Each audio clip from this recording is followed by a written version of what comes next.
त्यांना खूप खूप धन्यवाद.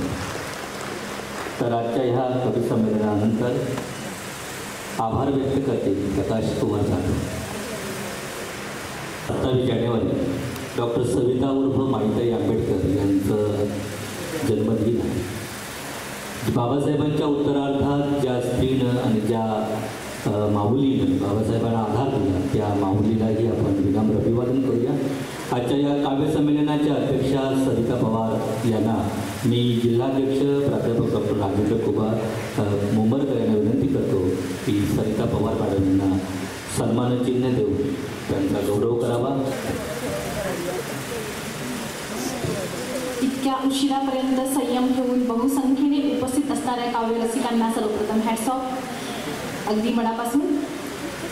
अपरांत साहित्य कला प्रबोधिनी आयोजित दुसरी साहित्य संगीतिथी हे काव्य संमेलन. संगीतीच्या अध्यक्षा ज्येष्ठ सखी उर्मिलाताई पवार, जिवलग मैत्रीण आशाताई कांबळे आणि त्यांच्यासारख्याच अनेक ज्येष्ठ मित्रमैत्रिणींच्या उपस्थितीत आणि त्यांच्या सोबत या कवी संमेलनाचं अध्यक्षस्थान भूषवण्यास मिळायला हा मी माझा मोठा सन्मान समजते. सर्वप्रथम सर्वांना सविनय जय हिंद. स्त्री मुक्तीचा विचार या भूमीत रुजवणारे तथागत बुद्ध, भारतीय मानव मुक्तीचे उगमस्थान क्रांतीसूर्य ज्योतिबा फुले, स्त्री स्वातंत्र्याचा पहिला हुंकार आणि आधुनिक कवयित्रीच्या जननी सावित्रीबाई फुले, इथला प्रत्येक माणसाला माणूस म्हणून जगण्याचा हक्क दिलेले महामानव डॉक्टर बाबासाहेब आंबेडकर आणि या सर्वांचे बोट धरून चालणारे आपण सर्व. अगदी थोडक्यात मनोगत व्यक्त करते. मित्र हो, कवितेचा हुंकार अगदी आदिम आहे या मानवी जगण्यामध्ये. तो मायेचा आहे, प्रेमाचा आहे, वात्सल्याचा आहे आणि तसाच तो समानतेचा, मानवी प्रेरणांचा आहे आणि तितकाच तो कणखर विद्रोहाचा आहे, विवेकी प्रश्नांचा आहे आणि परखड भूमिकेचा सुद्धा आहे. कवितेचे हे सारे रंग आपल्याला आजच्या कवी संमेलनामध्ये दिसून आले, जे नैसर्गिक सहज मानवीय जगण्यासाठी आवश्यक आहे. आपण नेहमी म्हणतो की कविता प्रेमळ हवी, कविता हळवी हवी, पण कविता तितकीच परखड आणि स्पष्ट सुद्धा हवी. कवितेने प्रश्न विचारायला हवेत या व्यवस्थेला, भूमिका घ्यायला हवी ज्यावेळी आपला भोवताल माणसाच्या माणूस म्हणून जगण्याला न्याय देत नाही तेव्हा. कवितेने करायला हवी पाठराखण मूलभूत मानवी जगण्याची. वेळोवेळी संधी मिळेल तेव्हा, संधी मिळेल तिथे तिथे. आज आपला भोवताल, आपल्या आजूबाजूला थोडी जरी नजर इकडे तिकडे फिरवली तरी आपण पाहतोय कित्येक तुकड्या तुकड्यांमध्ये आपण विखुरले गेलोय की काय, अशी शंका नव्हे तर ठाम खात्री होते आपली हे सगळं पाहताना. काही ठिकाणी तर ती विभाजन रेषा आपल्याला खूपच ठळठळीत, अगदी ठळक दिसते आणि अशा वेळी आपल्यासारख्या विचार करणाऱ्या, लिहिणाऱ्या, माणूस म्हणून जगण्यात आणि जगू देणाऱ्या, प्राधान्य देणाऱ्यांनी एकमेकांचे हात घट्ट धरायला हवे, कारण आपली संख्या कमी आहे आणि म्हणूनच आपण हे हात अजिबात सोडता कामा नये. अगदी अलीकडेच 10-12 दिवसापूर्वीच्या कार्यक्रमात आशाताईंकडून बुद्धांचा मेत्ता भाव समजून घेतला आणि म्हणूनच असं वाटतं की बुद्धांचा मेत्ता भाव एकदा आपल्या जगण्यात, आपल्या अंगात भिनला की हे असं वागणं आपल्याला अजिबातच कठीण होणार नाही. आजूबाजूला पाहतोय धर्मांध उन्मादी भक्तगण आणि आपण त्यातल्या त्यात विवेकी मानवनिष्ठ विचार करणारे अल्पसंख्याकच म्हणावे लागतील असं मला तरी वाटतं. पण हा लढा मात्र दिवसागणिक तीव्र होतो. मग आपण कुठल्या बाजूनी लढायचंय याचा निर्णय घेण्याची निर्णायक वेळ येऊन ठेपली असं सध्याचं वातावरण आपल्या भोवतालाचं आहे आणि म्हणूनच आपल्यासारख्या लिहित्या हातांनी, बोलक्या शब्दांनी माणूस ही ओळख दिवसागणिक ठळक होईल अशी भूमिका घेणं आत्यंतिक गरजेचं आहे. आपलं जगणं आणि आपलं लिहिणं यात जर फारकत असेल, दांभिकपणा असेल तर कवी म्हणूनच नव्हे, साहित्यिक म्हणूनच नव्हे तर माणूस म्हणून सुद्धा आपलं मूल्य कमी होतं. म्हणून आपला संकुचितपणा सोडूया आणि आपलं काव्य विश्वात्म व्हावं शब्दांचा प्रवास करायला सुरुवात करूया. विद्रोह हवाच, पण तो विवेकी हवा, संयमी हवा. या संयमी विद्रोहाचा हात धरून आपण सम्यक मार्गाने चालायला सुरुवात करूया.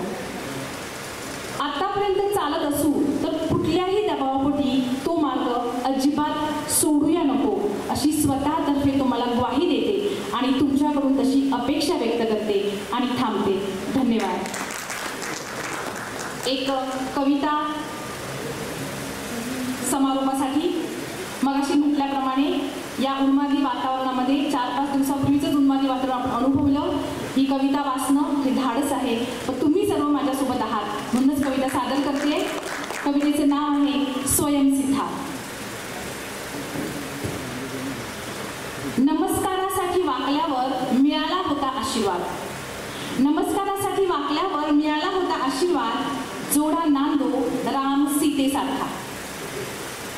आक्रंदक गेले होते गात्र न गात्र. आक्रंदक गेले होते गात्र न गात्र. त्वरेनेच मना आड करून टाकले ते शब्द. त्वरेनेच मना आड करून टाकले ते शब्द. कारण तिथेच तर आपल्या समोर बांधले जातात आदर्शांचे खोटे इमले. तिथेच तर आपल्या समोर बांधले जातात आदर्शांचे खोटे इमले. रामासारखा पती आणि मी सीता. रामासारखा पती आणि मी सीता हवंच कशाला ते. पण जेव्हा असतोच असा हट्ट आपल्या भोवतालाचा, तेव्हा भयकंपित होत जातं मन.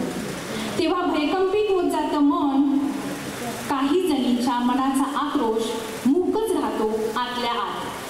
काही जणींच्या मनाचा आक्रोश मूकच राहतो आतल्या आत. ज्यांच्या स्वतंत्र इच्छा आकांक्षांचे झाले दमन संस्कृती परंपरेच्या भरजरी पदराखाली.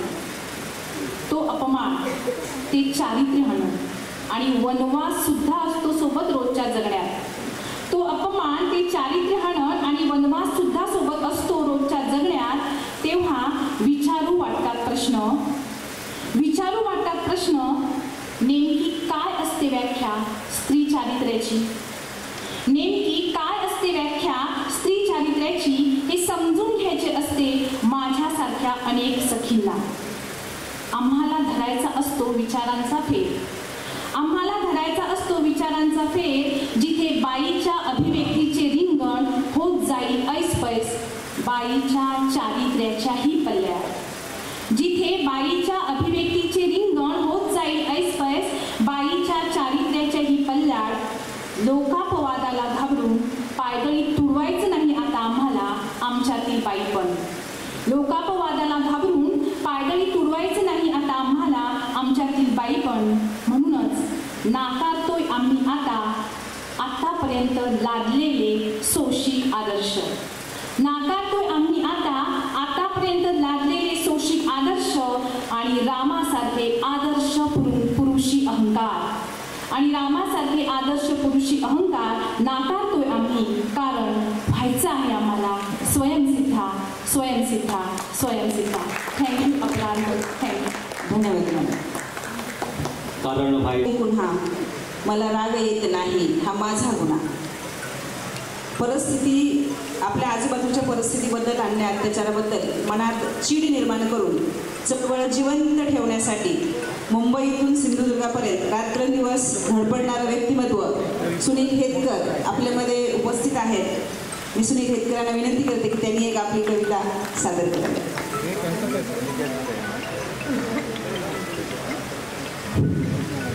कवितेचं शीर्षक आहे माणसा. आईच्या गर्भातून जन्माला येणं, आईच्या गर्भातून जन्माला येणं ही सम्यक जीवनाला प्रारंभ करणं आहे गतिशील माराचा तीक्ष्ण शस्त्रानं पराभव केल्याहून कठीण. आईच्या गर्भातून जन्माला येणं ही सम्यक जीवनाला प्रारंभ करणं आहे गतिशील माराचा तीक्ष्ण शस्त्रानं पराभव केल्याहून कठीण. माणसा, तुझ्या बंद मुठीतल्या स्वप्नांची चर्चा, माणसा तुझ्या बंद मुठीतल्या स्वप्नांची चर्चा मी दिवा स्वप्न पाहिली गेली तुझ्याही नकळत. तुझं अभिव्यक्त स्वातंत्र्य, तुझं विचार स्वातंत्र्य गुंडाळून मुकाट्यात रचले गेले इंगले. तुझं अभिव्यक्त स्वातंत्र्य, तुझं विचार स्वातंत्र्य गुंडाळून मुकाट्यात रचले गेले किल्ले, महालांवर महाल स्वप्नांचे बंगले, महालांवर महाल स्वप्नांचे बंगले. सूर्यप्रकाशानं फिरपुणे अशी तजवीज, सूर्यप्रकाशानं फिरपुणे अशी तजवीज, अंधारात नाणं खाणं पिणं मस्त तुझं जीवन. माणसा भरारीला वाव आहे, मुक्त अवकाश आहे. माणसा भरारीला वाव आहे, मुक्त अवकाश आहे. सत्याच्या दुनियेत जगावं असा उल्हास आहे, सत्याच्या दुनियेत जगावं असा उल्हास आहे. कातर वेळी मनाला डसल्या अग्नीत मुंग्या, कातर वेळी मनाला डसल्या अग्नीत मुंग्या, आणि सरळ रस्त्यावरल्या जीवनात डोकावली नागमोडी वळणं. अंधार पिलाने गेले हल्ले परतवून लावशील हा भरवसा आहे, अंधार पिलाने गेले हल्ले परतवून लावशील हा भरवसा आहे. मूग जगामध्ये भावणार नाही, मॅरेथॉनचं स्वप्न विसरणार नाही हा विश्वास आहे. मूग जळामागे धावणार नाही, मॅरेथॉनचं स्वप्न विसरणार नाही हा विश्वास आहे. माणसा दिसतात भर उन्हात मार्गावर अनेक जलाशय, माणसा दिसतात भर उन्हात मार्गावर अनेक जलाशय, आणि निकट पदरवाण्या नष्ट होतात त्यातील भासमान जलाशय, आणि निकट पदरवाण्या नष्ट होतात त्यातील भासमान जलाशय. काही जलाशय टिकून देतात नितळ पाण्याचा आनंद, काही जलाशय टिकून देतात नितळ पाण्याचा स्वानंद. अमृतावनी गोड असते जीवन असते हे सत्य आहे, अमृतावनी गोड असते पाणी असते जीवन असते हे सत्य आहे.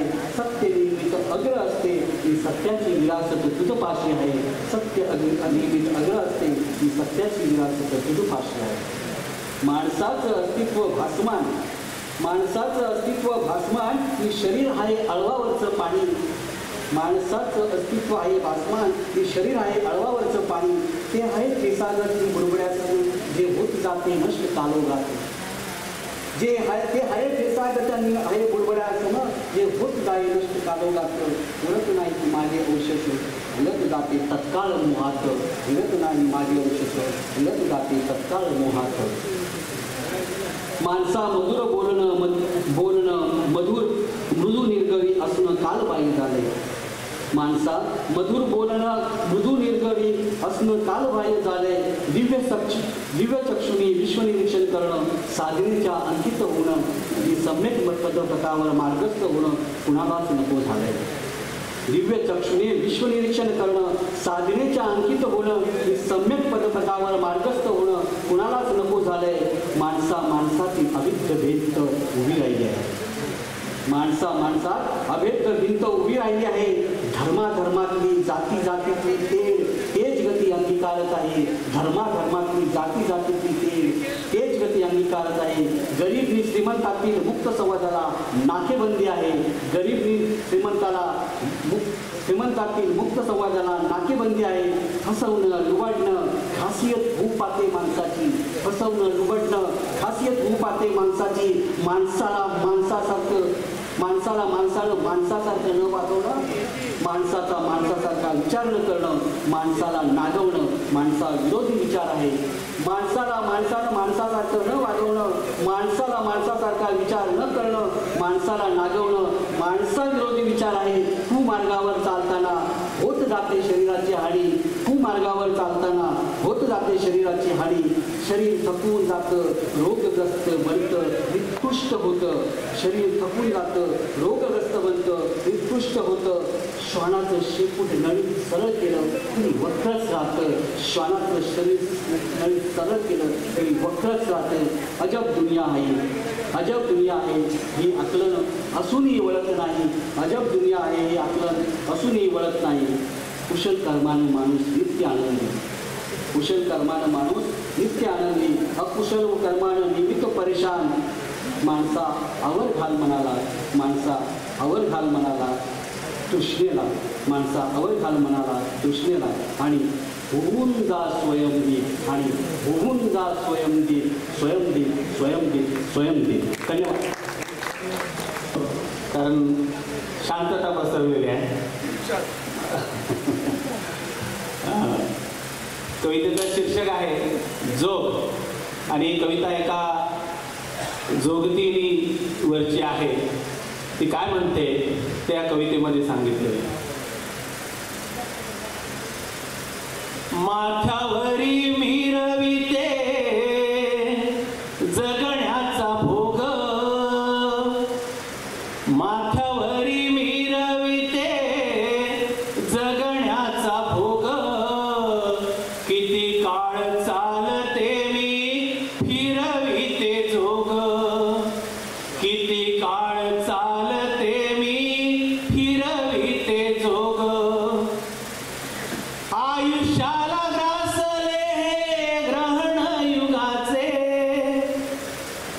आयुष्याला ग्रासले हे ग्रहण युगाचे, गप्पगार अनवाणी पाऊल हे माझे, गप्पगार अनवाणी पाऊल हे माझे, मलाही वाटते कुणी सोबती असावा, मलाही वाटते कुणी सोबती असावा, सावरेल जिणे धीर काळजा मिळावा, सावरेल जिणे धीर काळजा मिळावा, पायी आले गोळे वाट सरता सरेना, पायी आले गोळे वाट सरता सरेना, दुःख माझ्या जिंदगीचे कुणाकळेना, दुःख माझ्या जिंदगीचे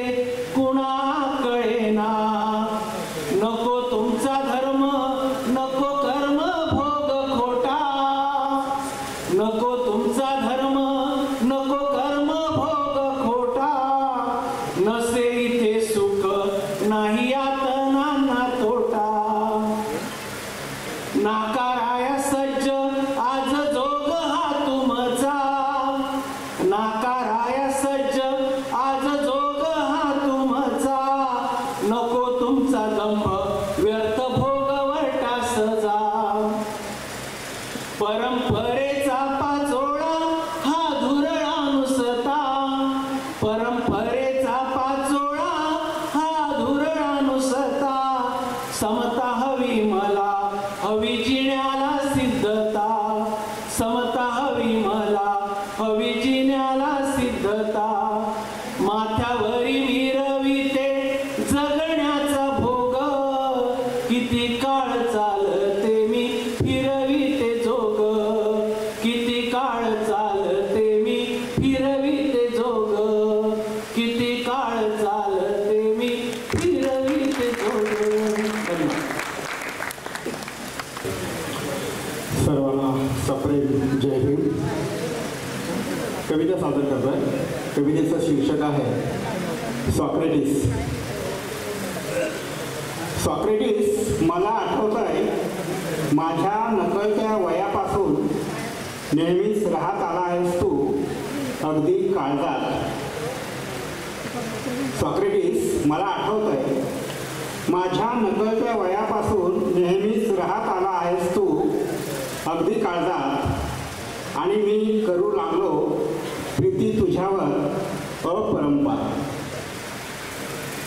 तुझा चेहरा नव्हता सुंदर, तुझा चेहरा नव्हता सुंदर, पण तुझे विचार सर्वोदयी होते. शारीरिक सौंदर्यापेक्षा कधीही मनाचं सौंदर्य नेहमीच उत्कट असतं. शारीरिक सौंदर्यापेक्षा कधीही मनाचं सौंदर्य नेहमीच उत्कट असतं. हे तुझ्यामुळेच पटलं मला आयुष्यभर. हे तुझ्यामुळेच पटलं मला आयुष्यभर. मनाला लुभावत राहिली ही संवेदना. या जगात जगात येणारे आणि दुसऱ्याचं भावविश्व उद्ध्वस्त करणारे चेहरे पाहताना, या जगात जगात येणारे आणि दुसऱ्याचं भावविश्व उद्ध्वस्त करणारे चेहरे पाहताना तुझ्या मनाच्या सुंदरतेची महती दिवसेदिवस अधोरेखित होत गेली. तुझ्या मनाच्या सुंदरतेची महती दिवसेंदिवस अधोरेखित होत गेली. मित्रा, तू नेहमीच दिलास जगाला समानतेचा विचार आणि अख्खं आयुष्य सामाजिक समानतेसाठी वेचलंस. म्हणूनच तू कायम लक्षात राहशील. म्हणूनच तू कायम लक्षात राहशील. आजच्या बेगडी चेहऱ्यांच्या दुनियेत तुझा प्रामाणिक विचार आणि समानतेसाठीचे तुझे प्रयत्न कायम प्रेरणा देतील. तुझा चेहरा भले विसरले तरी तुझे विचार आजही भिनले लोकांच्या रक्तात. तुझा चेहरा भले विसरले तरी तुझे विचार आजही भिनलेत लोकांच्या रक्तात. हीच तर खरी ओळख असते एखाद्या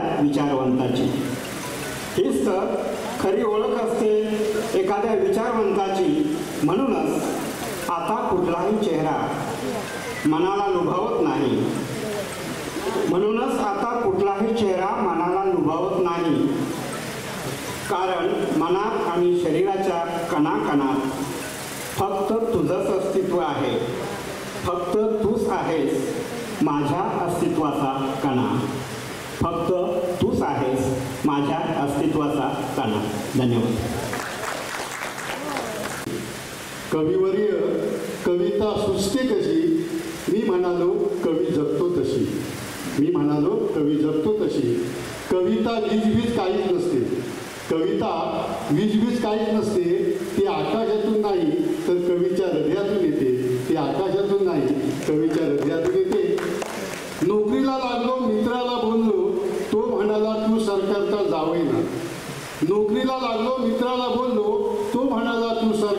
जावई ना. मी मात्र बघतच राहिलो. जीवाभावाची मैत्री करणारा हाच ना. माझ्या कवितेचं नाव आहे आजीचा वारसा. कधीतरी भर दुपारी रस्त्यातल्या आजीकडे मी पाणी मागत असे.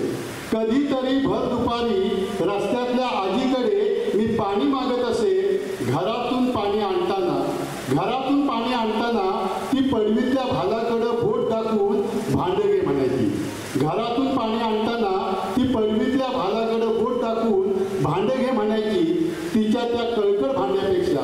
तिच्या त्या कळकळ भांड्यापेक्षा मला ओंजळ बरी वाटायची.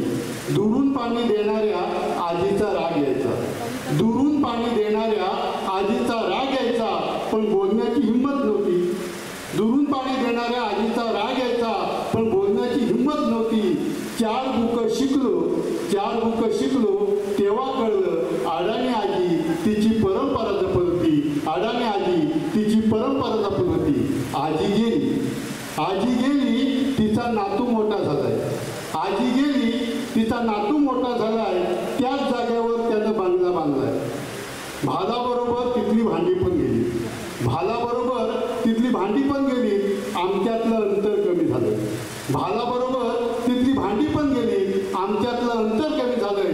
कधीतरी तो मला चहाला बोलावतो आणि मी पण त्याचे निमंत्रण स्वीकारतो.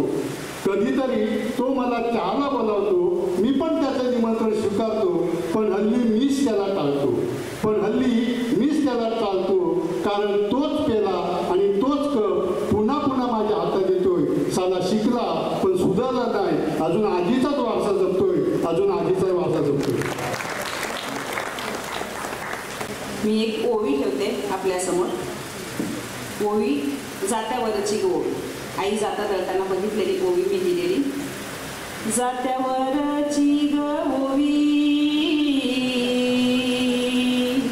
कशी बसली सुरात. जात्यावरची ओवी कशी बसली सुरात. भीमरायाचा कर्तवा जात गात या जोरात. भीमरायाचा कर्तवा जात गात या जोरात. असं गरगरत या जात माय आठव करती. ये परतून भिवा भीमरायाला म्हणती. ये परतून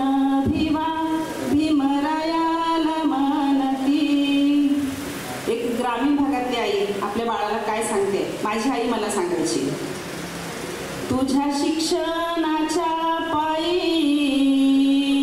इकीन दान दुन, तुझ्या शिक्षणाच्या पायी इकीन दान दुन, माय म्हणती बाळाला तू भीमराव बन, माय म्हणती बाळाला तू भीमराव बन, माझ्या भीमाचा संदेश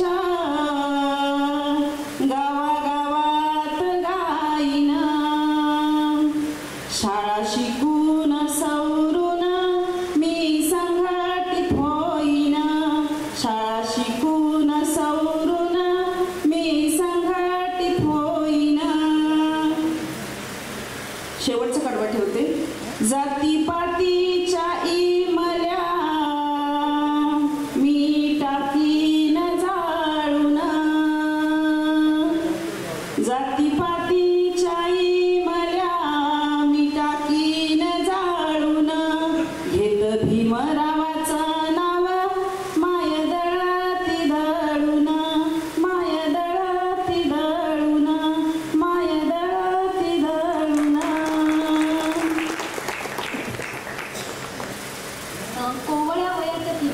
कोवळ्या वयात तिने घेतली जबाबदारी घराची, कोवळ्या वयात तिने घेतली जबाबदारी घराची, हातात घेऊन दोरी लेक चालली डोंबाऱ्याची.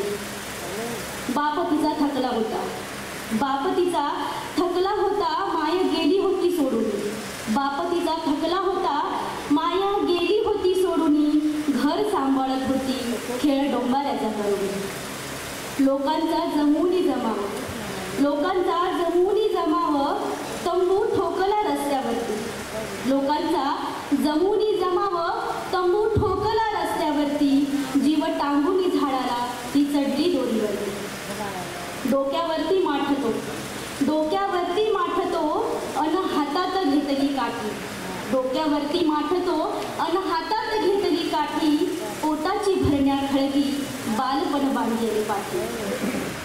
फाटकी वस्त्रे अंगावरती, फाटकी वस्त्रे अंगावरती, अनवाणी तिचे ते पाय, फाटकी वस्त्रे अंगावरती, अनवाणी तिचे ते पाय, घेऊनी गाठोडे कष्टाचे बनली कुटुंबाची माय, बनली कुटुंबाची माय.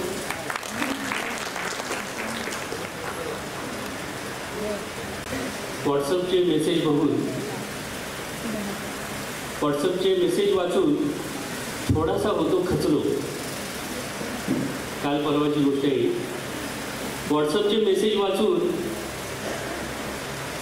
थोडासा होतो खचलो, सर्वेक्षणातून वाचलो आणि कणकवलीला पोचलो. आमचे बरेचसे शिक्षक ह्या सर्वेक्षणामुळे इकडे येण्याचे गळले. माझी पण पाळी होती, पण मी वाचलो. म्हणून म्हटलं व्हॉट्सअपचे मेसेज वाचून थोडासा होतो खचलो, सर्वेक्षणातून वाचलो म्हणून कणकवलीला पोचलो.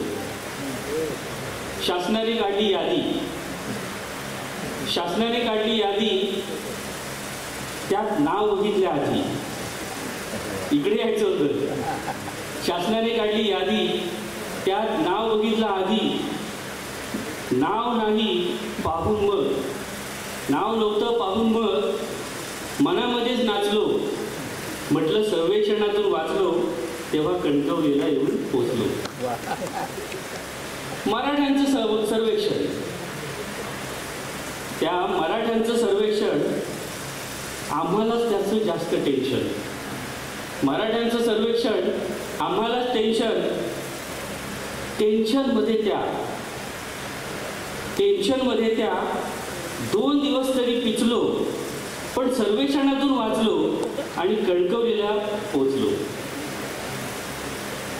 प्रगणकाला दारी, प्रगणकाला दारी, प्रत्येकाला जात विचारी, प्रगणकाला दारी, प्रत्येकाला जात विचारी. आता पुन्हा एकदा जातीच्या, त्या पुन्हा एकदा जातीच्या दलदलीत रुतलो, पण सर्वेक्षणातून वाचलो आणि कणकवलीला पोचलो.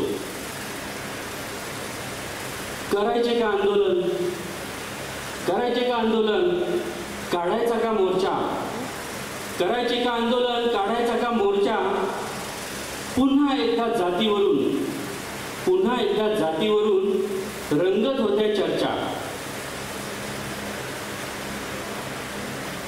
करायचे का आंदोलन, काढायचा का मोर्चा, पुन्हा एकदा जातीवरून रंगत होत्या चर्चा. आम्ही तर आमची जात 56लाच गाडली, सोडली नाही नुसती. आम्ही तर आमची जात 56लाच गाडली, आरक्षणाच्या फायद्यासाठी तिला तुम्ही बाहेर काढली.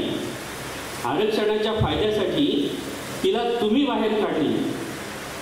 कुणी म्हणतं लिहा बौद्ध.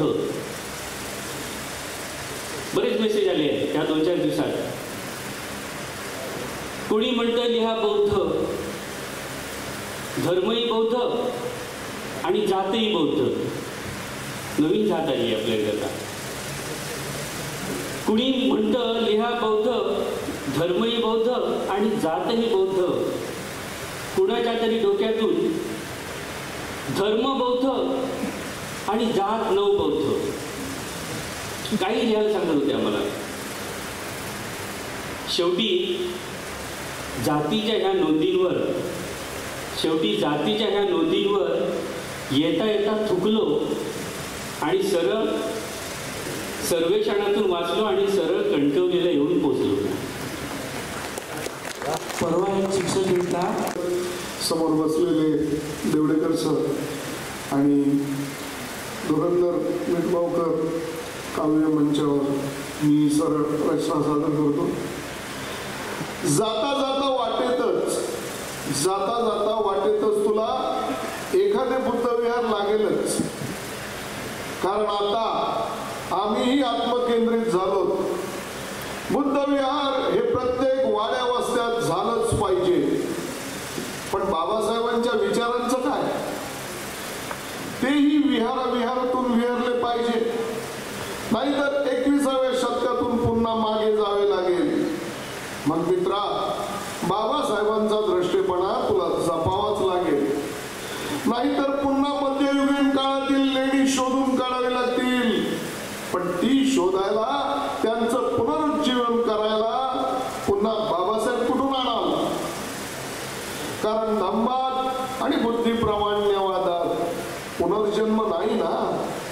म्हणूनच म्हणतो, जाता जाता वाटेत तुला अंतरावर बुद्धविहार लागतील. क्षणभर थांब, नतमस्तक हो. मागू नकोस काही एक स्वतःसाठी. महाकरुणी भगवान गौतम बुद्ध तुला काहीही देणार नाही. कारण 2500 वर्षापूर्वीच जीवन जगण्याची कला बौद्ध धम्माने दिली आहे. सर्वसंग परित्याग करून, धम्म प्रसार करून, पंचशील, त्रिशरण, त्रिपीठक, अष्टांग मार्ग दिला. युगपुरुष बाबासाहेबांचे विचारधन आता पसरू दे विहारातून, तरच जगण्याला संविधानाची साथ मिळेल. जाता जाता वाटेत तुला एखादे बुद्धविहार लागेलच. क्षणभर थांब, नतमस्तक हो. मागू नकोस काही एक स्वतःसाठी. महाकरुणी भगवान गौतम बुद्ध तुला काही देणार नाही. कारण 2500 वर्षापूर्वीच जीवन जगण्याची कला बौद्ध धम्माने दिली. हिमालयाची सावली. रमाई. सूर्य जसा नभांगणातील तेजस्वी तारा, अगदी तसाच हा प्रज्ञासूर्य डॉक्टर बाबासाहेब आंबेडकर. सूर्याला साथ जशी शीतल चंद्राची, अगदी तशीच भीमाला साथ रमाची. चंद्राच्या शीतल प्रकाशात जसे कुट्ट काळोखाला भेदनाचे सामर्थ्य, भेदण्याचे सामर्थ्य, अगदी तसेच रमा तू ही दाखवले सामर्थ्य दुःखाचे अपार डोंगर उपसताना. अगदी तसेच रमा तू ही दाखवले सामर्थ्य दुःखाचे अपार डोंगर उपसताना. भर दुपारी निर्धास्तपणे चालणाऱ्या वाळवंटातील उंचाला जशी चटक्यांची तमा नसते, भर दुपारी निर्धास्तपणे चालणाऱ्या वाळवंटातील उंटाला जशी चटक्यांची तमा नसते, तशीच तू ही चालत राहिलीस कष्टप्रद जीवनात बाळगली नाहीस दुःखाच्या चटक्यांची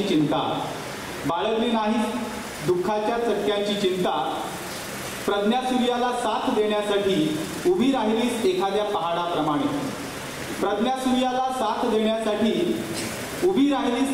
पहाडाप्रमाणे सरत गेली दुःख आपोआप एकटीनेच उचललास भार अवघ्या संसाराचा गोऱ्या थापून मोळ्या विकून साथ केलीस तू साहेबांना आणि वाढवलेस बाळ यशवंताला. तुझ्या समोर साक्षात विद्वत्तेचा मेरुमणी घटनेचा शिल्पकार आणि बरेच काही. आणि तू एक सामान्य स्त्री, पण तू ही बनलीस कर्तृत्वाने असामान्य अर्धांगिनी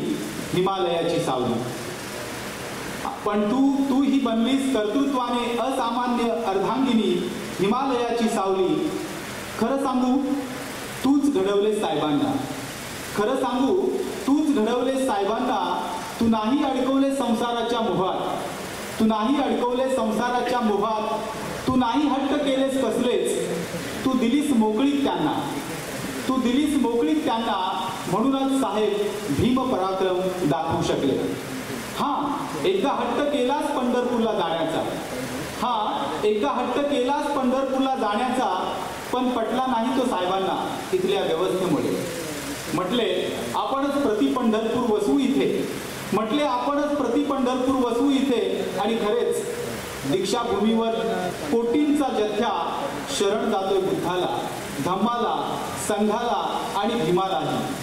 तू निघण्याची खूपच घाई केलीस. नाहीतर तुझा हट्ट पुरवला असता साहेबांनी. साहेबांचा जीव की प्राण तू. माहित नाही तुला तुझ्या जाण्याने हा हिमालयही कोसळला. धन्यवाद. जी नोकरी होती ती भारताची आहे, तेच गाणं होते. कवी असं म्हणतो, अरे उठावणारा लढाई का,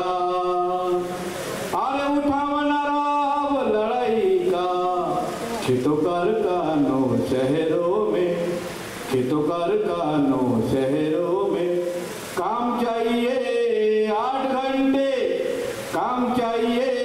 8 घंटे, अवसर 8 घंटे, आनंद 8 घंटे.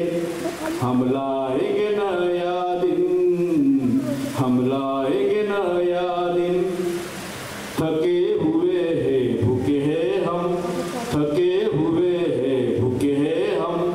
बचने के लिए रोटी नहीं मिलती, मरे हुए हम सभी भाइयों. हम लाएंगे नया दिन.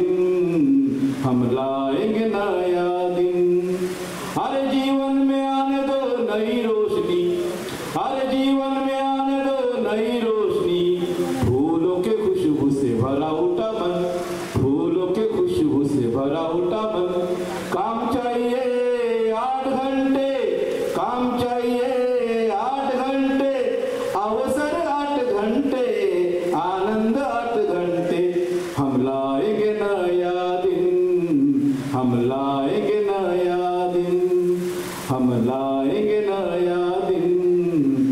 लाएंगे नया दिन. पुढे एकच करो वामन जातं. तुझ्यात पावलाने जायचे आहे भीमा, तुझेच गीत इथे गायचे आहे भीमा. तुझ्यात पावलाने जायचे आहे भीमा, तुझेच गीत इथे गायचे आहे भीमा. तुझा आधार हात दिनांचा आधार आहे,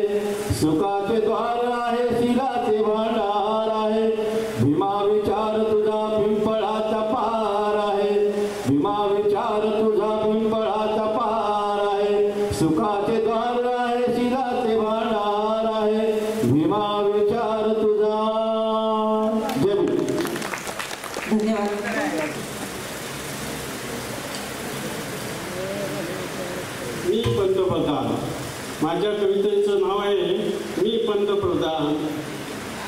मला तुझा प्रधानमंत्री मान्य नाही, मला तुझा प्रधानमंत्री मान्य नाही, नाही मान्य संविधान, नाही मान्य संविधान, मीच ते बदलणार, मी पंतप्रधान. संविधानाचा आधार घेऊन मी चायवाला जगात ठरलो महान, मी चायवाला जगात ठरलो महान. मिरवतो जगात बुद्धाचं नाव सांगून मिरवतो जगात. मनुस्मृतीकडे आहे माझे ध्यान, मनुस्मृतीकडे आहे माझे ध्यान, मी पंतप्रधान. माझ्यासोबत मनुस्मृती देशाला लुटण्याला वाचवणार, देशाला लुटणाऱ्यांना वाचवणार.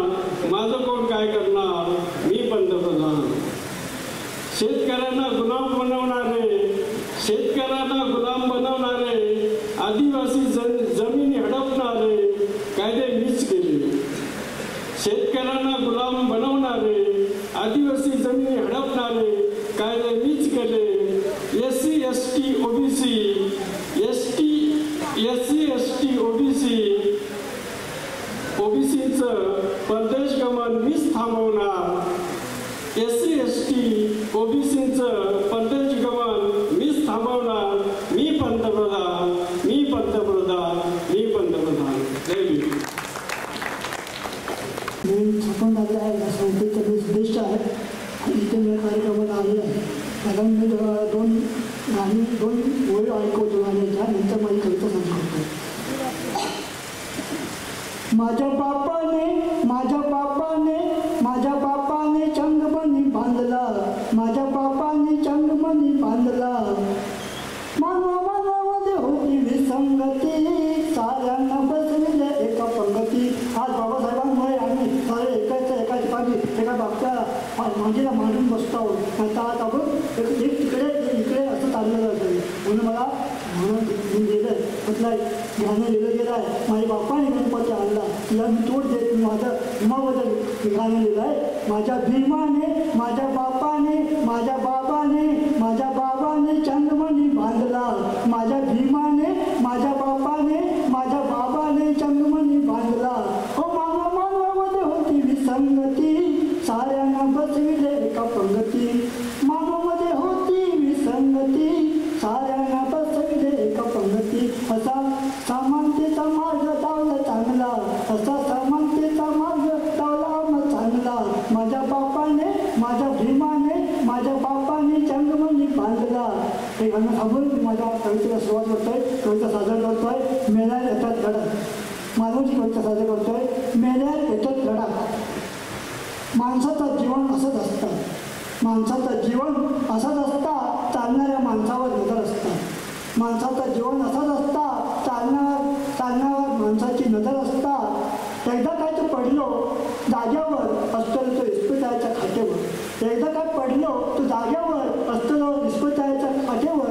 ह्या जेव्हा लागता लोखंड काळात तेव्हा मेल्याला येतात काळात, तेव्हा मेल्याला येतात काळात.